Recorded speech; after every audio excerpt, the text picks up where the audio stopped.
네, 간호사 대리 처방, 이 병원 측이 알면서도 당장의 개선이 어렵다는 이유로 내버려 둔 건데 방치했다는 얘기죠. 다른 병원에서도 이런 일이 비일비재하다는 것이 의료계 반응입니다. 네, 이 사건 취재 기자와 함께 자세한 내용 알아보겠습니다. 어서 오십시오. 네, 김태민 기자. 어떤 병원에 가면 또 어떤 분 의사 선생님들은 또 굉장히 민감하게 처방전에 대해서 다루기도 하던데 일단 이렇게 대리 처방 문제가 다시 불거졌습니다. 이번엔 공공병원에서 발생했더라고요. 네, 그렇습니다. 경기도 의료원 소속의 안성병원에서 일어난 일인데요. 이곳 입원 병동에서 대리 처방이 이뤄졌습니다. 의사가 야간 회진을 마치면 다음 날 환자들에게 줄 약을 그 당직 간호사들이 대신 처방하는 장면이 포착됐습니다. 간호사들은 의사의 아이디와 비밀번호를 이용해서 전자의무기록 시스템에 접속하고 처방을 내린 것으로 확인됐습니다. 또 언제라도 대리 처방을 할 수 있게 의사들의 아이디와 비밀번호를 공유해온 것으로 확인됐습니다.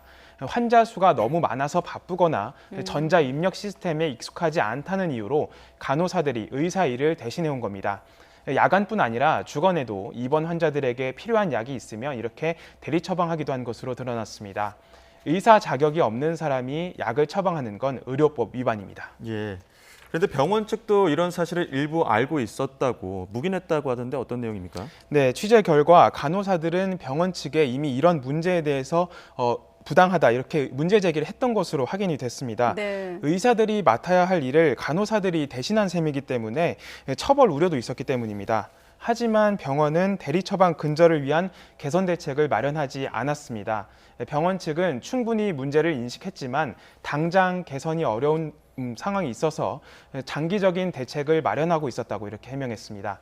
애초에 인력이 충분히 있었다면 문제가 없었겠지만 지방 공공병원 여건상 의료 인력을 갖추는 게 쉽지 않았다는 겁니다.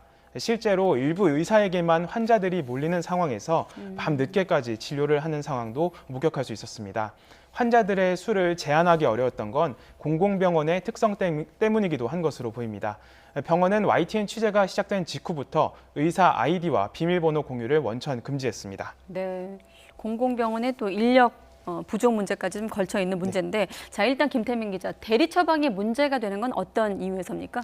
네, 환자들에게 어떤 약을 투여할 것인지 이렇게 결정하는 처방권은 매우 엄격한 관리가 필요합니다. 네. 환자 병세에 따라서 어떤 약을 줄 것인지 또 어떤 약을 뺄 것인지 이 전문 자격을 갖춘 의사만 해야 한다는 게 의료법의 핵심입니다. 의사가 간호사에게 어떤 약을 처방하라고 지시를 했더라도 그 사이에 환자에게 어떤 변화가 있을지 모르기 때문입니다. 처방권을 오남용할 수 있는 문제도 있습니다. 과거에 한 대학병원에서는 간호사가 환자 명의로 마약성 진통제를 몰래 처방하고 빼돌리는 일이 일어나기도 했습니다. 예, 이러한 문제들이 지금 이 병원만 해당하는 게 아니라 의료계에서도 뭐 비일비재하게 이루어진다고 하던데요. 네, 그렇습니다. 저희가 취재를 위해서 많은 간호사들을 만났습니다. 그런데 대다수 간호사는 이런 일이 서울과 지방 이렇게 가릴 것 없이 항상 벌어지는 일이라고 증언을 합니다. 의사가 바쁘다는 이유로 대리 처방 지시를 내리면은 거절할 수 없어서 어려움이 많다는 겁니다. 먼저 첫 번째는 이 수직적 업무 관계 때문인데요.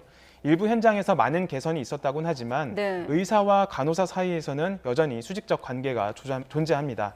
이런 지시를 어겼다가는 어떤 불이익이 돌아올지 모른다는 이유에서 이렇게 대리 처방을 한다는 거고요.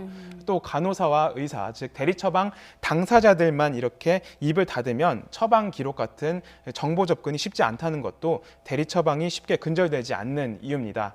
하지만 대리 처방 문제가 불거지면 간호사가 모든 책임을 피하기 어려운 게 현실입니다. 아무리 의사가 시켰다 하더라도. 그렇습니다. 네.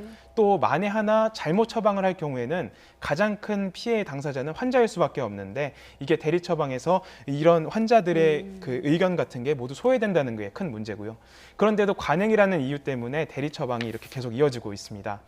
대리 처방 등 의료법 위반에 대해 현장에서 보다 심각한 인식이 필요한 이유입니다. 네, 인력 충원이 필요한 부분이 있으면 인력으로 해결해야 될 것 같고, 한 가지 확실한 결론은 의사 자격이 없는 사람이 약을 처방하면 의료법 위반이라는 점입니다. 네, 간호사 대리 처방 문제 김태민 기자와 이야기 나눴습니다. 오늘 말씀 고맙습니다. 네.